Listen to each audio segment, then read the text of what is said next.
Hello बच्चों, आप कैसे हैं? मैं आशा करता हूं कि आप अच्छे होंगे। बच्चों, तो आज हम इस वीडियो में जेसीईआरटी झारखंड बोर्ड क्लास 8 जो हमारा सिविक्स का पुस्तक है दोस्तों, उसका चैप्टर 1 क्या है? संविधान। दोस्तों, चैप्टर 1 क्या है हमारा? संविधान। तो जो चैप्टर 1 है दोस्तों सिविक्स का, उसका ऑल क्वेश्चन आंसर हम इस वीडियो में देखेंगे दोस्तों। जितने भी प्रश्न पूछे गए हैं चैप्टर 1 में, उन सभी प्रश्नों का उत्तर हम इस वीडियो में देखेंगे दोस्तों। तो आप वीडियो के अंत तक बने रहें दोस्तों। देखिए दोस्तों, यहाँ पे जो पहला नंबर प्रश्न है वह क्या पूछा है? पहला नंबर प्रश्न है बच्चों कि रिक्त स्थानों की पूर्ति कीजिए, यानी जो खाली स्थान है उसको भरना है। देखिए दोस्तों, पहला नंबर प्रश्न है वह बोल रहा है किसी व्यक्ति को उसके जन्म से मिलने वाले अधिकार।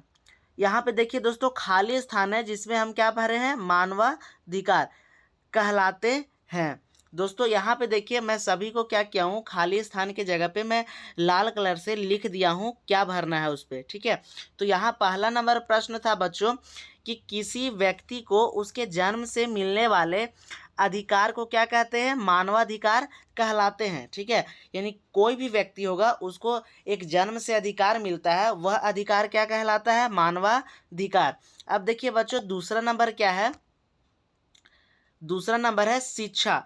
और शिक्षा के बाद देखिए दोस्तों, खाली स्थान है जिसमें मैंने समवर्ती भरा है। ठीक है, शिक्षा समवर्ती सूची का विषय है। तो जो शिक्षा दोस्तों है वो किस किस सूची का विषय है? समवर्ती सूची। ठीक है, आप पढ़े होंगे चैप्टर में कि टोटल 3 सूची होता है, संघ सूची, राज्य सूची और एक समवर्ती सूची।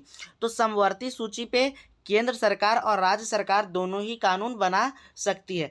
ठीक है, तो सेकेंड नंबर में आपको क्या भरना है? समवर्ती सूची। ठीक है, अब देखिए 3 नंबर क्या है बोल रहा है। यहाँ पे देखिए दोस्तों, शुरू में ही खाली स्थान था, उसमें मैं भर दिया हूँ स्वर्ण सिंह। आपको क्या भरना है? स्वर्ण सिंह। ठीक है, तो यहाँ बोल रहा है कि स्वर्ण सिंह समिति की रिपोर्ट के आधार पर संविधान में मूल कर्तव्य शामिल किए गए हैं। ठीक है, तो यहाँ पर भरना है क्या? स्वर्ण सिंह। तो जो स्वर्ण सिंह समिति है दोस्तों, उसी के रिपोर्ट के आधार पर ना संविधान में मूल कर्तव्यों को जोड़ा गया है। ठीक है, मूल कर्तव्य क्या है? इसको बोलते हैं ना कि मूल कर्तव्य होता है प्रत्येक नागरिक का भारत के प्रति ना कुछ कर्तव्य होता है, ड्यूटी होता है, उस कर्तव्य को करना। तो यह स्वर्ण सिंह समिति के रिपोर्ट के आधार पर क्या किया गया था? संविधान में शामिल किया गया था। अब देखिए चौथा नंबर क्या है? चौथा नंबर है संविधान के भाग। देखिए दोस्तों, भाग के बाद जो खाली स्थान है वहां पे मैं 3 भरा हूं। तो संविधान के भाग 3 में मौलिक अधिकारों का वर्णन किया गया है। दोस्तों यहाँ पे बोल रहा है संविधान का भाग 3। भाग 3 कहने का मतलब है कि चैप्टर 3 में ना जो मौलिक अधिकार होते हैं, हमारे फंडामेंटल राइट्स है, उसके बारे में बताया गया है। ठीक है, अब देखिए दोस्तों, यहाँ 5वां नंबर क्या है बोल रहा है? मानवाधिकार दिवस प्रत्येक खाली स्थान पे मैं भरा हूँ 10 दिसंबर को विश्व भर में मनाया जाता है। ठीक है दोस्तों, यहाँ पे जो मानवाधिकार दिवस है ना, वो हर साल 10 दिसंबर को विश्व भर में मनाया जाता है। ठीक है, तो आई होप यहाँ तक आपको समझ में आ गया होगा। अब देखिए दूसरा नंबर क्या है? दूसरा नंबर प्रश्न है हमारा, देखिए यहाँ पे निम्नलिखित प्रश्नों के उत्तर दीजिए।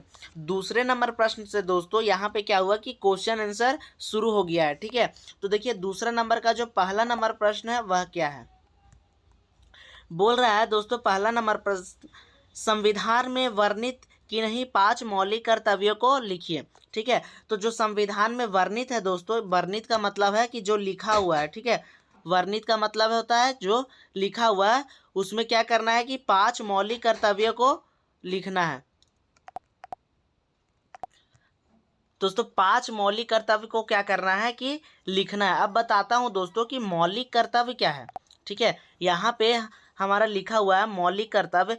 तो दोस्तों भारत का जो संविधान है ना, प्रत्येक नागरिक के लिए एक कर्तव्य बनाया है। बहुत कर्तव्य बनाए, 11 टोटल मौलिक कर्तव्य है दोस्तों। ठीक है, तो वही कर्तव्यों का पालन करना चाहिए प्रत्येक नागरिक को। ठीक है, और उनका वह कर्तव्य है, तो उसी को मौलिक कर्तव्य है। तो संविधान में जो मौलिक कर्तव्य लिखा है दोस्तों, उसमें से बस 5 मौलिक कर्तव्य को लिखना है हम लोगों को। ठीक है, तो देखिए उत्तर में कैसे आप लिखिएगा दोस्तों, यहाँ पे समझिए। उत्तर में लिखेंगे कि संविधान में वर्णित 5 मौलिक कर्तव्य निम्न प्रकार से हैं। ठीक है, तो जो संविधान में मौलिक कर्तव्य 5 है वो निम्न प्रकार से, देखिए क नंबर यानी पहला नंबर मौलिक कर्तव्य क्या है, संविधान का पालन और उसके आदर्शों, संस्थाओं, राष्ट्र ध्वज और राष्ट्रगान का आदर करना चाहिए।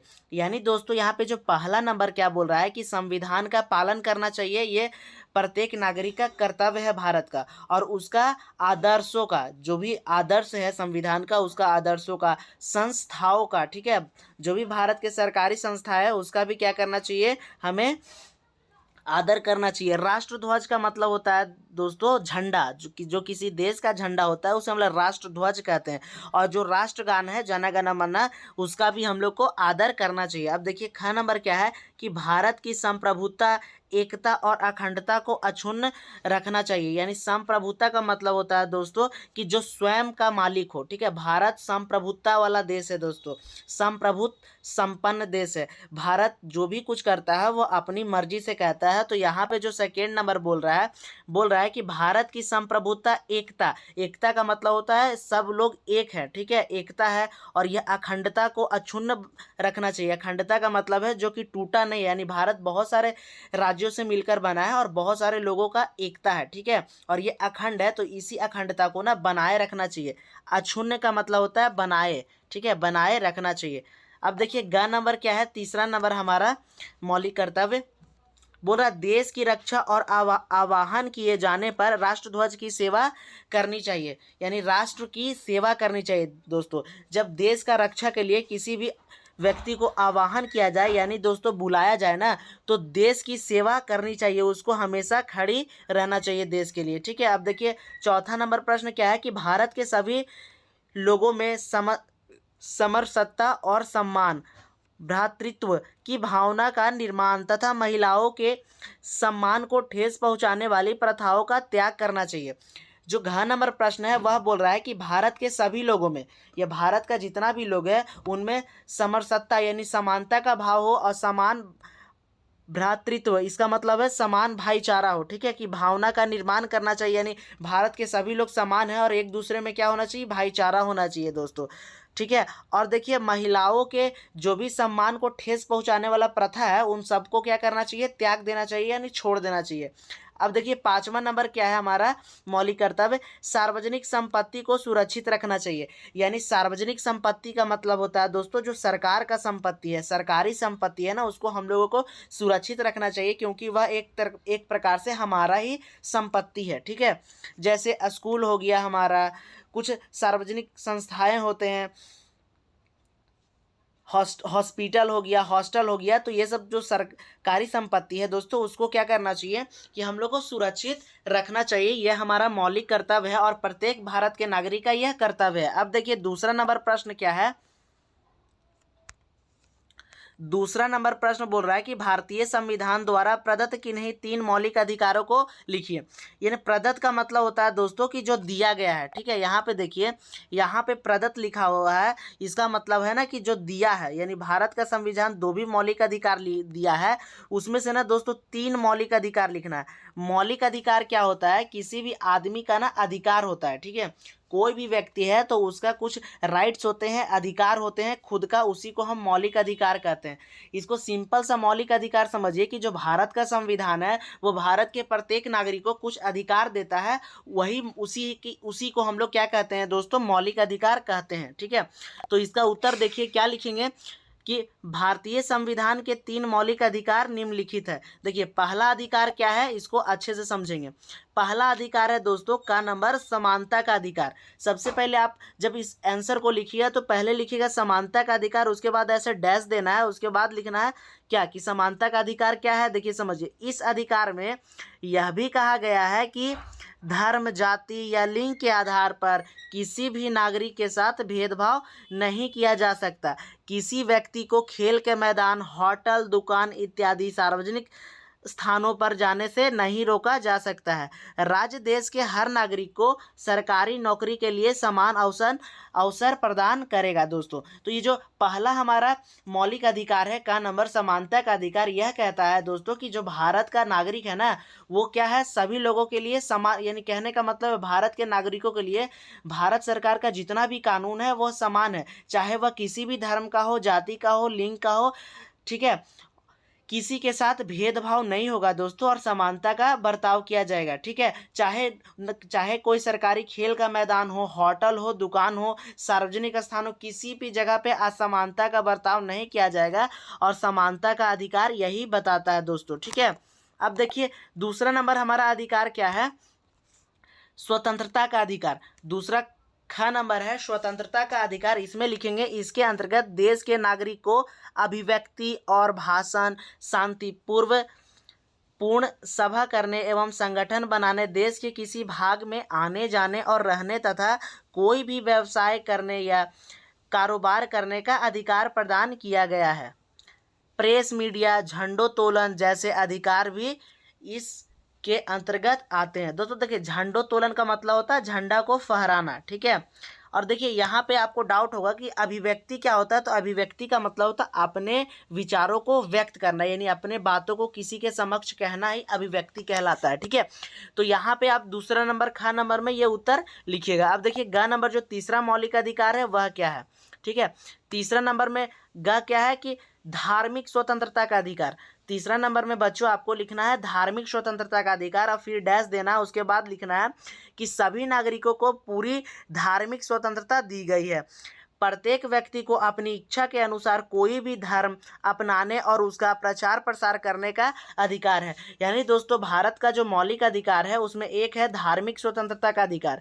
यह अधिकार कहता है दोस्तों कि भारत का कोई भी नागरिक हो ना, उसको धर्म के लिए धार्मिक स्वतंत्रता प्रदान दी गई है। अर्थात कहने का मतलब है भारत का कोई भी नागरिक किसी भी धर्म के अनुसार क्या कर सकता है, उसका पालन कर सकता है, ठीक है। किसी भी धर्म को अपना सकता है और उसका प्रचार प्रसार कर सकता है, ठीक है दोस्तों। आई होप यहाँ तक आपको समझ में आ गया होगा। अब हम लोग तीसरा नंबर प्रश्न को समझते हैं। देखिए अब तीसरा नंबर प्रश्न क्या है बच्चों, बोल रहा है कि तीसरा नंबर शिक्षा का अधिकार से आप क्या समझते हैं, ठीक है। तो शिक्षा का अधिकार से क्या समझते हैं, देखिए उत्तर लिखेंगे कि शिक्षा का अधिकार विधेयक संसद को, सॉरी दोस्तों इसको फिर से समझिए उत्तर को, कि शिक्षा का अधिकार विधेयक का मतलब होता है कानून, ठीक है। तो शिक्षा का अधिकार विधेयक को संसद ने 4 अगस्त 2009 को मंजूरी प्रदान की एवं 1 अप्रैल 2010 से शिक्षा का अधिकार कानून लागू हो गया है। इस कानून के तहत बच्चों को अनिवार्य और निःशुल्क शिक्षा सुनिश्चित करने हेतु अनेक प्रावधान किए गए।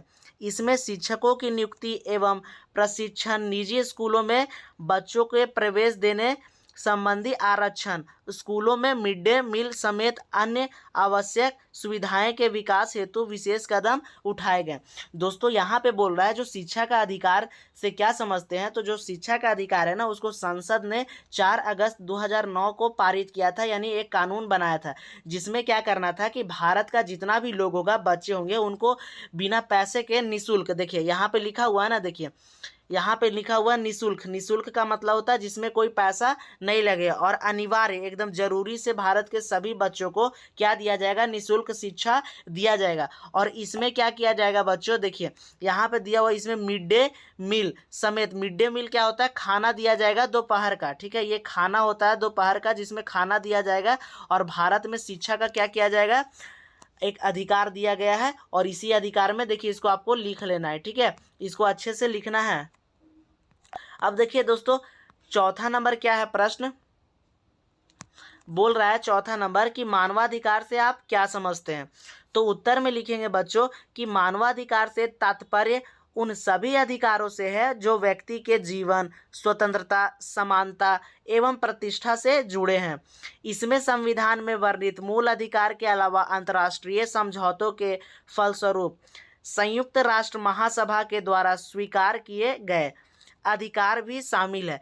इन अधिकारों में प्रदूषण मुक्त वातावरण में जीने का अधिकार, अभिरक्षा में यातना पूर्ण और अपमानजनक व्यवहार न होने संबंधी तथा महिलाओं के साथ सम्मानजनक व्यवहार का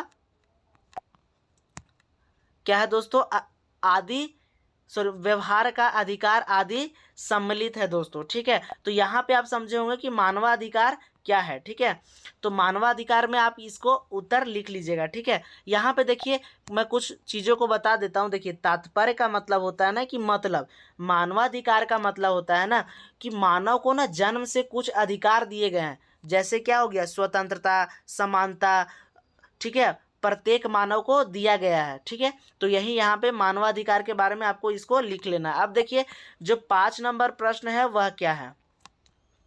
ये वाला प्रश्न दोस्तों देखिए क्या है कि धर्मनिरपेक्षता शब्द का क्या अर्थ है। दोस्तों धर्मनिरपेक्षता शब्द का होता है कि धर्मनिरपेक्ष यानी धर्म को देश से नहीं जोड़ा गया, यानी हमारा जो भारत देश है वह धर्मनिरपेक्ष देश है। भारत देश किसी भी धर्म को जोड़ता नहीं है, कहने का मतलब है किसी भी धर्म का तरफदारी नहीं करता है। ठीक है, यहाँ देखिए उत्तर क्या लिखेंगे, धर्मनिरपेक्षता शब्द का क्या अर्थ है। उत्तर में लिखेंगे कि भारत का संविधान भारत को एक धर्म निरपेक्ष राष्ट्र घोषित किया है। धर्मनिरपेक्ष का मतलब होता है कि धर्म का पक्ष नहीं लेता है। ठीक है, भारतीय राज्य की बागडोर ना तो किसी धार्मिक समूह के हाथों में है और ना ही राज्य के किसी एक धर्म का समर्थन देता है। भारत में विद्यालय, कचहरी, थाने, दफ्तर जैसे सरकारी संस्थानों में किसी खास धर्म को प्रोत्साहन देने की अपेक्षा नहीं की जाती है। ठीक है बच्चों, तो इसको आपको लिख लेना है। दोस्तों इसको ना क्या करना है बच्चों, इसको अच्छे से याद कर लेना है ये वाला क्वेश्चन, क्योंकि ये वाला क्वेश्चन ना इम्पॉर्टेंट है, एग्जाम में आता है। ठीक है, तो इसको आपको अच्छे से याद कर लीजिएगा। तो आई होप बच्चों आपको ये समझ में आ गया होगा। देखिए बच्चों, यदि आपको आइए चर्चा करें, ठीक है, आइए चर्चा करें बच्चों, आपका बुक में इसके आगे दिया हुआ है कि आइए चर्चा करें जो क्वेश्चन आंसर है। यदि आपको उसके भी उत्तर चाहिए तो हमें कमेंट में बताएं, मैं आपको उन सभियों का उत्तर भी दूंगा। बच्चों यदि आपको किसी भी सब्जेक्ट का क्लास 8 में उत्तर चाहिए कोई भी लेसन का, तो आप हमारे डिस्क्रिप्शन में जाके चेक कर सकते हैं। तो बच्चों फिर मिलते हैं हम एक नए वीडियो के साथ, तब तक के लिए जय हिंद।